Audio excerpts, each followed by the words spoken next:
பாரதிய ஜனதாவுடன் கூட்டணி கிடையாது என்று திமுக தலைவர் கருணாநிதி தெளிவுபடுத்தியுள்ளார்.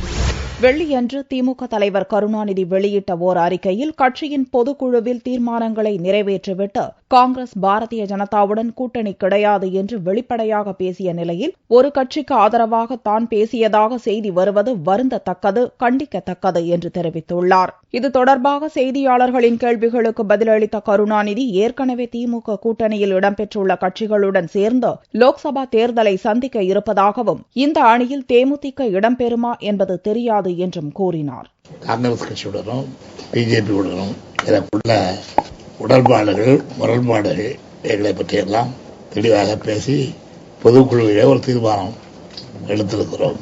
அந்த தீர்மானத்தின்படிதான் கழகத்தில் இருக்கிற பொதுக்குழு உறுப்பினரானாலும் கழகத்துடைய தலைவரானாலும் நடந்து கொள்வோம். டெல்லி பத்திரிகைகள் உட்பட சில பத்திரிகைகள் அப்படி தவறாக புரிந்து கொள்ளும்படி செய்திகள் வெளியிட்டிருக்கிறார்கள். ஏற்கனவே எங்களுக்குள்ள தோழமை கட்சிகள் இருக்கின்றன, அவர்களோடு சேர்ந்து பெற்றுள்ளோம். தெரியல.